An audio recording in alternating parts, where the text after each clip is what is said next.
Okay, what is going on, you beautiful people of the internet? We are back at the shop today. It's Sunday. I only got like 3 hours work on the car because I'm a little lazy today. I really want to wake up. Baby, get me up. Well, I guess I should start at the beginning. First, I'm going to install the rad support mounting plates. So these plates butt up against the frame rail mounts.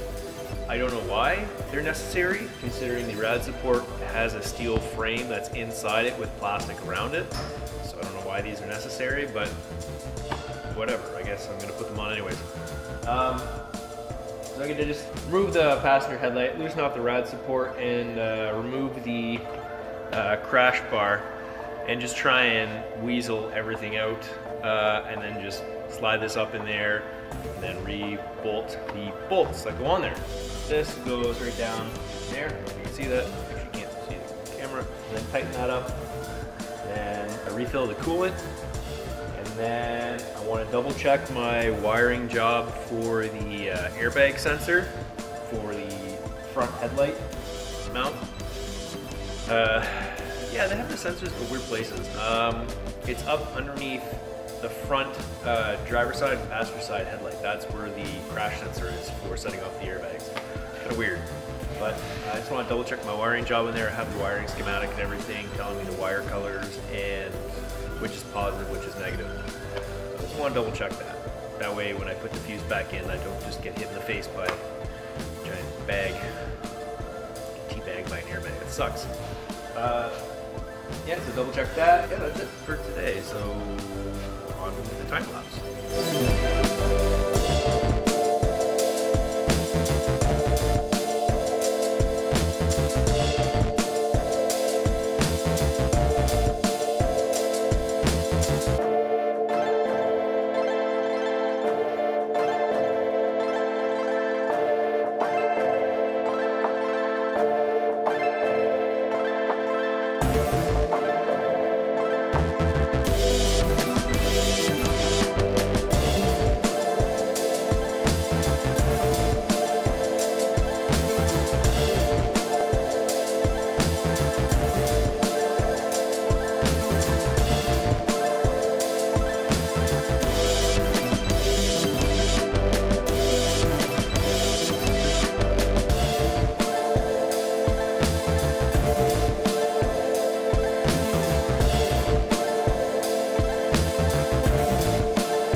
Okay, so I got both mounting plates in.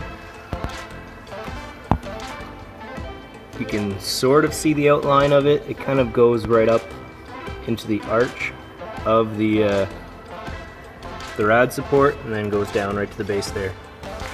Side one.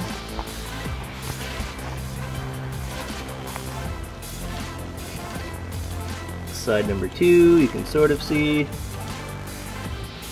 Oh, it's dark. Should use flash.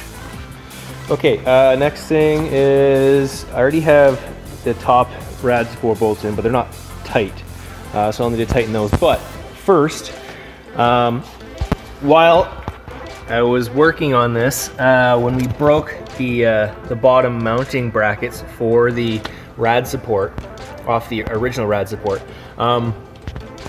I needed to buy right there, but on the other side there is a one of those quick screw nuts or whatever. It looks like a sleeve, so I ordered those. Got that right here. Yeah, it's called a speed nut. It's just one of those stupid things, but it was missing from the original rad support, so I had to get one of those, and I'll have to install that on that side because that side does not have it. So I'll have to put the car back up on the lift.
I decided to take a look back at a rear passenger lower control arm just to investigate the hole.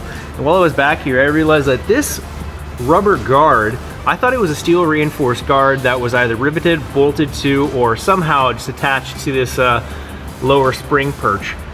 I guess when it was in the accident that it got pushed backwards into a curb or guardrail or something that managed to pierce the rear lower control arm, and at the same time kind of hooked in between the wheel and the spring perch and just kind of bent this down. Something like that. So I'm gonna have to try and hammer this to bend it back up with maybe some heat, because I don't really feel like replacing that spring perch, because if you look at it, it's actually like its own knuckle.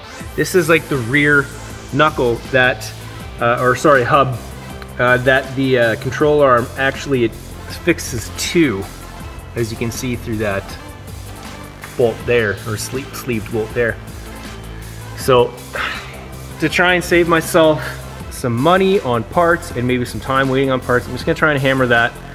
Hopefully everything can go back to its normal position, or at least really close to, that it would pass safety inspection and everything like that for getting this thing back on the road. So I'm gonna spend some time hammering that now.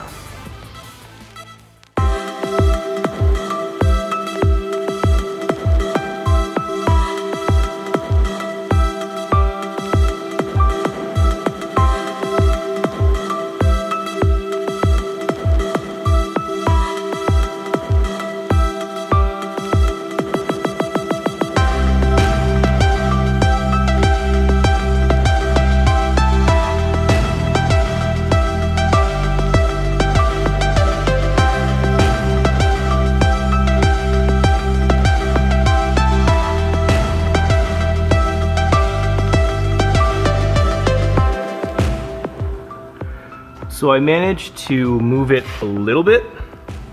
It's still pretty bent. So new plan. I'm going to drop the vehicle to the ground, and I'm going to use that. I'm gonna try and position it right where the crease is, because it actually creases right here and then kind of continues to slope there, but it actually ends there. That's where the plate ends. So if I put the jack right there and try and pump it up from there, hopefully that kind of bends it up just a little bit. It's not as thick as I thought it was, It's actually relatively thin, so it should bend without any real issue, because it was bending with me just hammering on it with a rubber mallet. Now, granted, it is a weighted rubber mallet, but still. So, okay, down we go.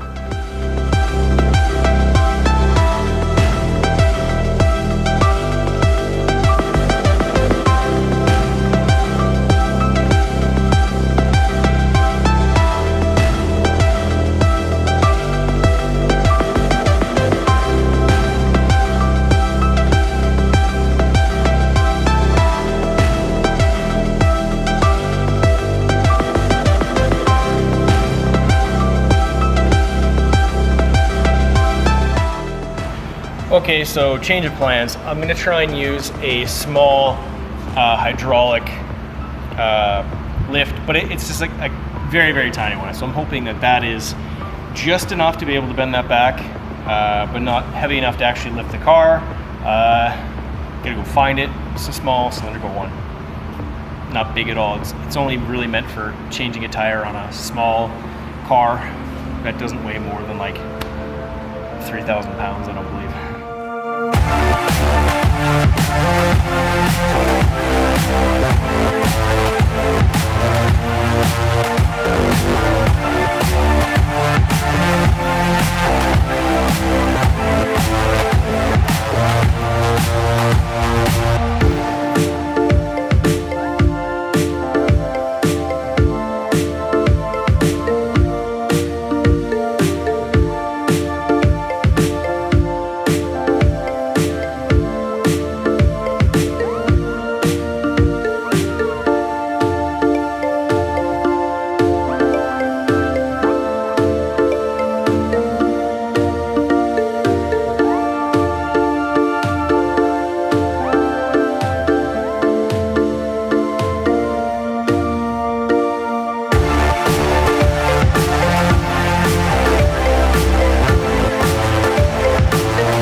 After hammering on that and then using the 2 hydraulic jacks, try and bend that up. Not bad, right? I mean, if you look at that one.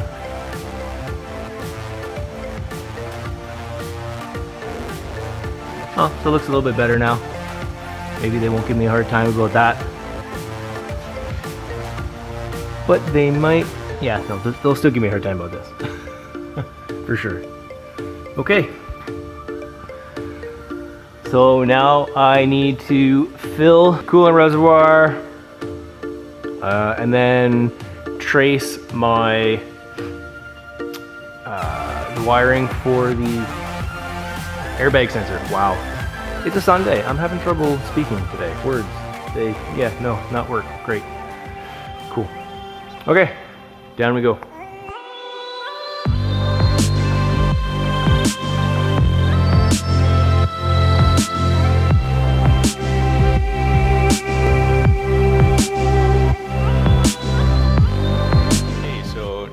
All of that stuff done, I'm going to move on to the upper intake pipe that connects the pressure tube to the throttle body, or what I imagine is the throttle body, whatever it is.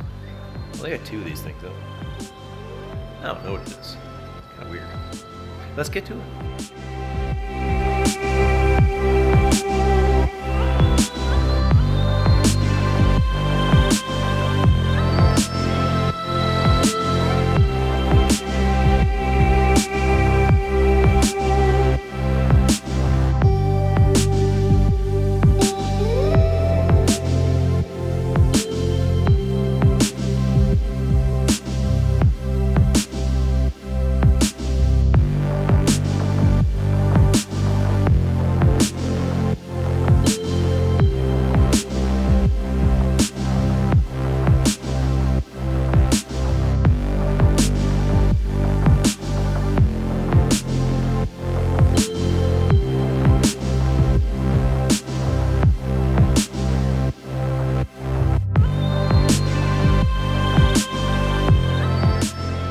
I just want to give a very big thank you to anybody that is watching these videos. I realize there are a ton of YouTube stars you guys could watch instead. Yeah, it means a lot. I'm really just doing this to try and show other people that even if you don't have the greatest background in fixing vehicles or anything like that, that you literally can do this as long as you have the time, patience, and some tools, and are willing to break shit.